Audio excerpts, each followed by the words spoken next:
गुरु प्यारी साध संगत जी, आप सभी को प्यार भरी राधा स्वामी जी। अगर आप हमारे रूहानी साखियाँ चैनल पर नए हैं तो हमारे चैनल को लाइक व सब्सक्राइब करना ना भूलें जी। आज जो हम आपको साखी सुनाने जा रहे हैं वो साखी एक राजा की है। एक राजा एक बार अपने नगर में सुबह सुबह सैर के लिए निकले और जब किसी गांव के नजदीक से निकले, वहां एक बच्चा जो कि 8-10 साल का था, वो रास्ते के ऊपर खेल रहा था और उस बच्चे ने रास्ते के बीच में खड्डे खोद रखे थे और वो खेल रहा था वहां। जब वहां राजा वहां से निकला तो राजा ने उन गड्ढों को देखकर कहा उस बच्चे से कि बेटा, रास्ते में गड्ढे मत खोद। किसी के घोड़े का, किसी आदमी का, किसी का भी इसमें पैर जाके टूट सकता है और गड्ढे मत खोद। तो बच्चे ने उस तरफ ध्यान ही नहीं दिया। राजा फिर उससे कहने लगा, बेटा, मैं तेरे से कह रहा हूँ कि रास्ते के बीचों बीच में गड्ढे मत खोद, खड्डा मत कर। यहाँ किसी का बीच में पैर चला जाएगा और पैर टूट जाएगा किसी का। रास्ते से साइड में होके खेल ले। जब दूसरी तरफ दफा राजा ने कहा तो उस वक्त वो बच्चा राजा की तरफ देख के कहता है कि राजन, अगर मैं खड्डा खोद रहा हूं ना तो इसमें मैं ही गिरूंगा, कोई और नहीं गिरेगा। जब ये राजा ने उसके मुख से बात सुनी उस छोटे से बच्चे से और चला गया आगे, सोचने लगा कि ये बच्चा बहुत विद्वान है, बहुत गहरी सोच रखने वाला है।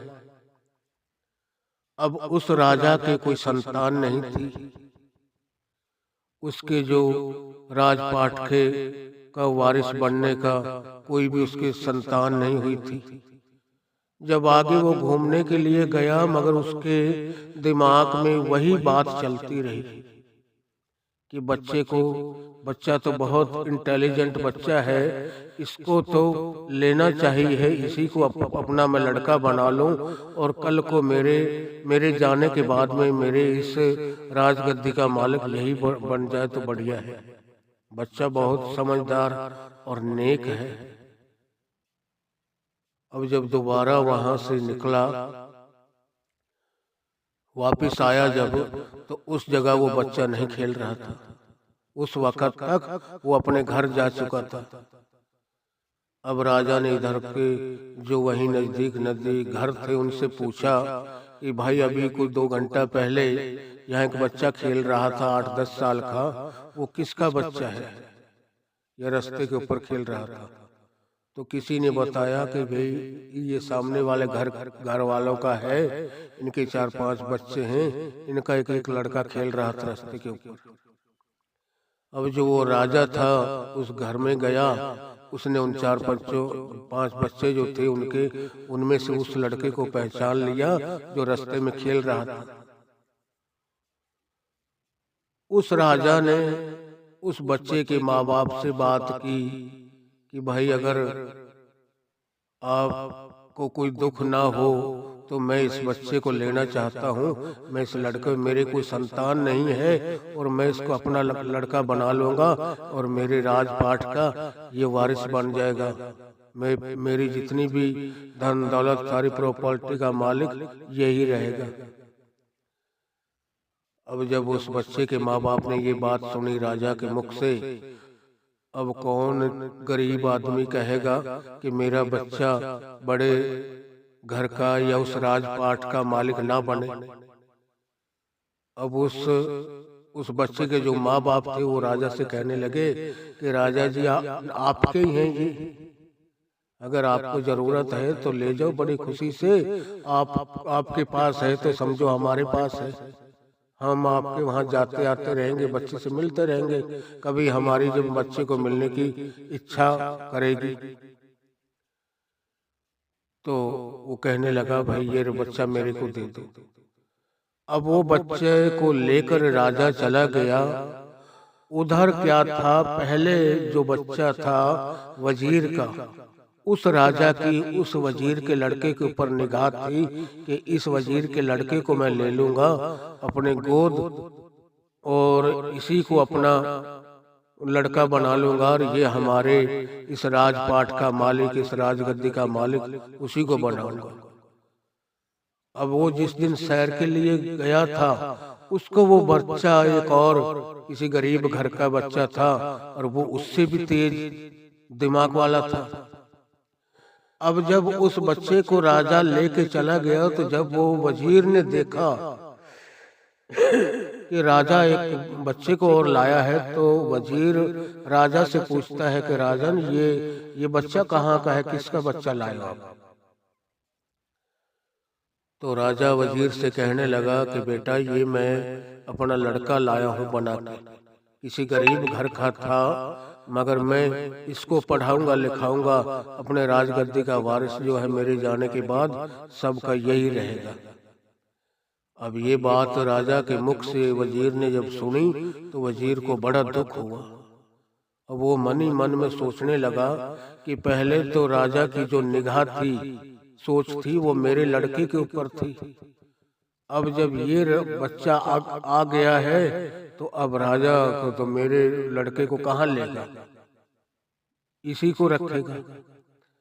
अब राजा से उस वजीर ने तो कुछ नहीं कहा, मगर अपने मन में ये ठान ली कि किसी भी तरीके से इस बच्चे को इस अपने रास्ते में से हटाना होगा। अब कुछ दिन चलते रहे। एक दिन वजीर राजा से कहने लगा कि राजा जी आप किसका बच्चा ले आए हैं, गरीब किसी घर का है, इसको क्या पता, इतनी गहराइयों की बात का इतनी कोई भी बात है जो इसको अभी इतना ज्ञान कहाँ है, ये मेरे को तो पागल बच्चा दिखाई दे रहा है बिल्कुल। तो राजा कहने लगा नहीं पागल नहीं है, बहुत समझदार है ये। कहने लगा वो वजीर कि मैं इससे कोई सवाल पूछता हूँ, अगर उस सवाल का जवाब ये सही दे देगा तो ठीक है, आप इसी बच्चे को रख लेना। अगर इससे वो सवाल का जवाब ना दिया गया तो ये समझो फिर ये पागल है, ये मूर्ख है, ये कुछ नहीं बता पाएगा, इसको वहीं वापस छोड़ आएंगे। तो राजा कहने लगा ठीक है भाई वजीर, अगर तेरे को कोई मन में तेरे है, कोई कुछ पूछना चाहता है इस बच्चे से तो पूछ लो। अब वजीर ने उस बच्चे को बुलाया और उस बच्चे से वजीर पूछने लगा कि बेटा तो ये बता कि वो जो परमात्मा है उसकी जो निगाह है किस तरफ वो देख रहा है और किस तरफ उसकी पीठ है, किस तरफ उसका मुख है और किस तरफ खुदा की पीठ है, वो जो सबका मालिक है। अब जो वो बच्चा था बड़ा समझदार था। अब कहने लगा वजीर से कि अंकल ऐसा करो, एक आप दीवा ला, कच्चा जो मिट्टी का हम दीवा जलाते हैं, दीपक जलाते हैं किसी मजार पर या दिवाली पे जलाते हैं दीवे, वो दीवा मंगाया और उसमें तेल डलवाया और एक बत्ती को बनाकर उसके बीचों बीच में रख दिया। और जब उसको जला के दिखाया उस बच्चे ने, और उस वजीर से कहने लगा तो अब ये बता कि इस दीवे का किस तरफ मुंह है, इसके चांदने का, ये जो मैंने दिया जलाया है इस दिए के चांदने का किस तरफ मुंह है और किस तरफ पीठ है। जब ये बात उसने प्रमाण करके दिखाई उस बच्चे ने, वो राजा कहने लगा, वो जो वजीर था वो बच्चे से कहने लगा भाई इसका तो जो चांदना है चारों तरफ बराबर मिल रहा है, बराबर है चारों साइड में।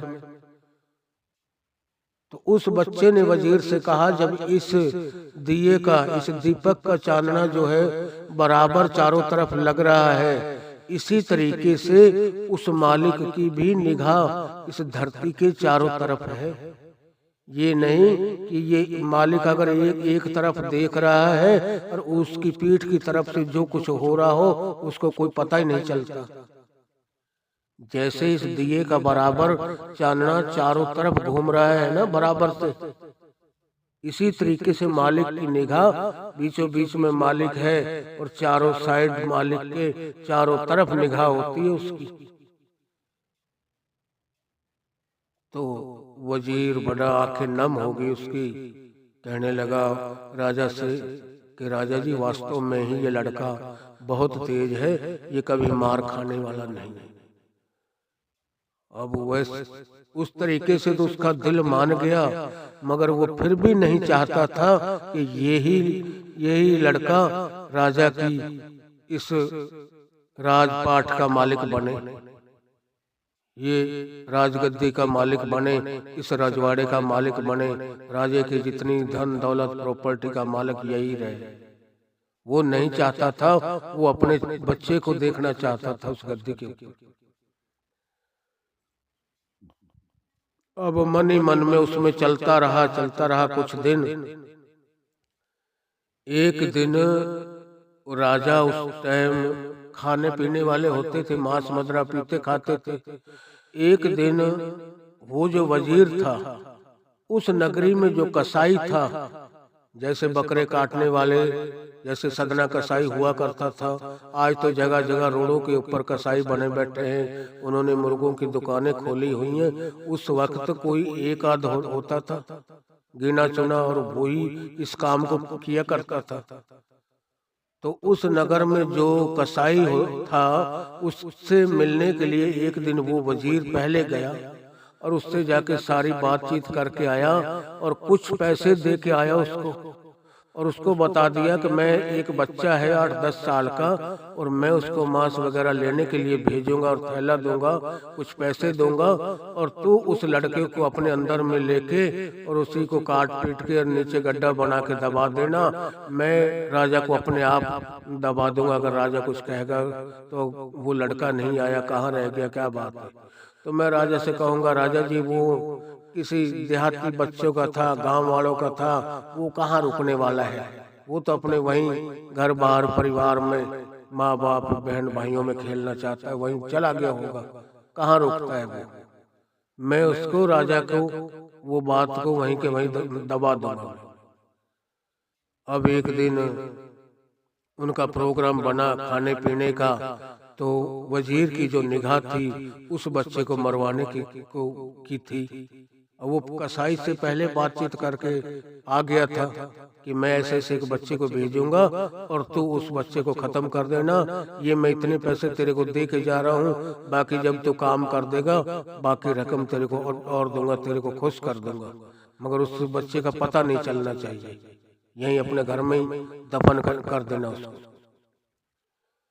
अब जिस दिन उस लड़के को भेजा कि ले बेटा, जैसे ये अगला गांव है उससे अगला गांव आएगा एक, और इस नाम का एक कसाई है, कुछ उसका नाम बताया और उस बच्चे को कुछ पैसे दिए और एक थैला दिया और कहा जा इसमें 2 किलो या मांस मंगवाया बकरे का या किसी भी चीज का, और कहने लगा उस बच्चे को पैसे दिए और जा बेटा लेके आ, फलाने गांव में चला जाना, वहाँ किसी से भी पूछ लेना कि कसाई का घर कहाँ पड़ता है, और उसके घर चला जाना और उससे कहना ये वजीर ने, फलाने राजा के वजीर ने मेरे को पैसे दिए हैं, ये थैला दिया है, ये पैसे ले लो और इसके अंदर इतना किलो 2 किलो डाल के दे दो मेरे को, मैं लेके चला जाऊंगा। अब जब वो बच्चा लेके जा रहा था तो महल से निकलकर थोड़ा सा दूर उस वजीर का जो लड़का था, छोटा सा बच्चा 8-10 साल का, वो छोटे छोटे बच्चों के साथ कंचे खेल रहा था। अब और जो गांव वाले बच्चे थे उस वजीर के लड़के से कंचों को सारे को जीत लिया था। अब वो वजीर का लड़का हार चुका था।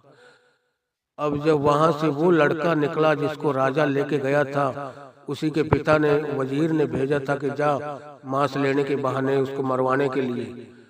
तो जब वो जो वजीर का लड़का था उस लड़के को बड़ा भाई मानता था, वो उससे कहने लगा कि भाई ऐसा कर, जो तू काम जा रहा है वो तो मैं कर आऊंगा। इन्होंने मेरे कंचे सारे जीत लिए हैं, और आप ऐसा करो, मेरे बदले आप खेलो और आप मेरे को सारे कंचे इनसे जीत के दे देना।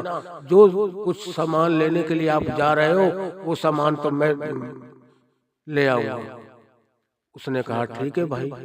अब उसने वो पैसे और वो थैला उस बच्चे को दे दिया, वजीर के लड़के को, और उसका नाम बता दिया कि फला गांव में जाओ और इस नाम का कसाई होगा, उसको बोल देना कि फला राजा ने इतना कुछ ये सामान मंगवाया है, और उसको लेके आ जाना।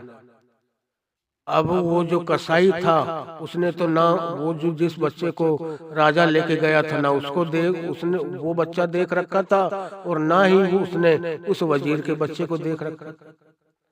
अब जब वो बच्चा तो वहां कंचे खेलने लग गया जिसको राजा ले गया था, और वो जो वजीर जिस बच्चे को मरवाना चाहता था उसका बच्चा कंचे कंचे अपने जितवा कर वहां खड़ा हुआ था, और उसके पास थोड़े बहुत थे। उसने कहा कैसे कर बड़े भाई, तू मेरा बड़ा भाई है और मेरी बारी को तू चल अब, और जो सामान लेने तू जा रहा है वो सामान मैं ले आऊंगा, और तू खेल कर मेरे को सारे कंचे जीत के इनसे मेरे को दे देना। अब वो लड़का तो वहां खेलने लग गया, और जो वो वजीर का लड़का था वो कसाई के पास चला गया। अब कसाई के पास जब गया पूछकर, तो कसाई ने कौन सा देखा हुआ था, उसने उसको अंदर बुलाया, अंदर ले गया, वो पैसे और थैले ले लिया, और उस बच्चे को वहीं काट पीट कर और अपने घर में ही गड्ढा बना के और दबा दिया। अब जो वो जिस लड़के को वजीर लेके गया और राजा लेके गया था, वो लड़का उन बच्चों से सारे कंचे जीत के काफी देर तक वहां रुका रहा कि भाई वो अब अभी तक नहीं आया। मैं उसके इंतजार में वहीं बैठा रहा हूँ अब तक। जब इंतजार करते करते वो हार के सारे बच्चे वो अपने अपने घर चले गए। वो जब तक भी नहीं आया, वो बच्चा कहाँ आने वाला था।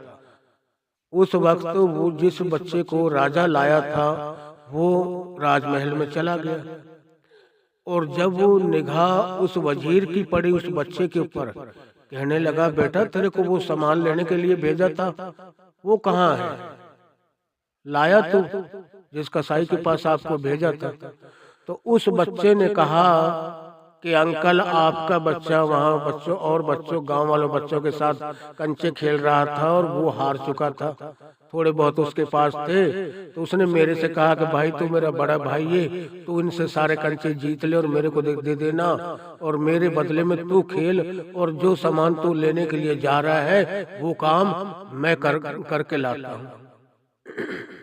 तो कहने लगा अंकल मैं तो खेलने लग गया, और उसको मैंने थैला और पैसे दे दिए, वो उस कसाई के घर चला गया वो मांस लेने के लिए। जब वजीर ने ये बात सुनी तो वजीर ने रोना शुरू कर दिया।